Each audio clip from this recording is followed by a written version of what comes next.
Very few of mankind's creations are designed to make you feel good, unless you get pleasure from seeing the human body desecrated by guns, explosions, fights, and any other things these so-called artists create.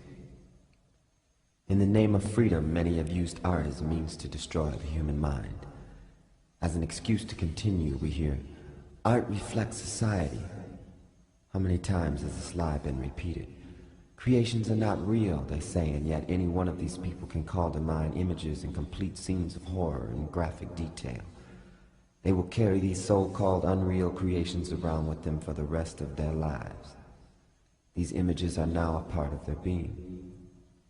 In the name of recreation, these people in fact are recreating themselves and their own images. Society then reflects art. In man's decision to further separate from God, his recreation of himself leaves him in a dysfunctional state of confusion. The mind becomes a burial ground for dead waste. Isolated from the wholeness of God, earth, and his fellow brothers and sisters, this man seeks solace in activities he thinks will stimulate his mind. He then begins downloading into his brain a series of man-made creations designed to destroy it. All man-made creations originate from one of two sources: the tree of knowledge or the tree of life. One of these trees contains deadly fruit, the other, fruit of everlasting life. The one who disregards this fact recreates himself and his kind into extinction. You are reading these words on a machine created by man. As you read, you hear a voice speaking to you the words that you perceive. They make sense to you because you understand.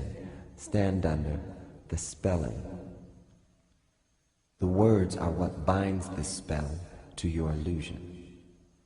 When you hear the truth, like a memory, you recognize it, and this recognition releases you from all illusion. Many languages are brilliant in their attempt to confuse you.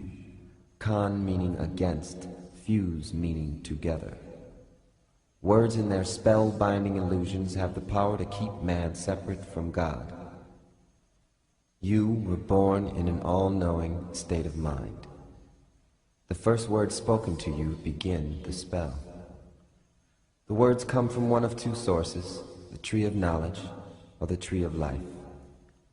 In ignorance or simply lack of respect for God, many use words that confuse the minds of humans and turn them into projections of their own illusions. Because of this fact, many people grow up and blindly assume their pre-selected role under a dictatorship without even being aware of it. When asked what they are doing here on earth, most will answer with statements that do not reflect their natural God-given desires. This creates a pyramid-like structure with the dictator on top and each level under it knowing less and less. Upon reaching the bottom level, which is where the majority is, you will find chaos, disorder, and illusion. With ill as its prefix, illusion is a state of insanity. In the name of democracy, supreme power is vested unto the people in this insane state instead of God. A future recreated to be ruled by man is one of isolation and despair. Returning the leadership back into God will allow mankind to achieve its original collective goal, which is union with God. Ideas contrary to this goal should not be blamed or persecuted, just simply ignored. They originated when man first chose to ignore God's rule. Simply put, in the beginning the human was made perfect in God's image. They had no need for knowledge. They were also given freedom of choice. The tree of knowledge and the tree of life are reflections of this freedom. The human is now a reflection of their choice. They could have simply chose not to choose.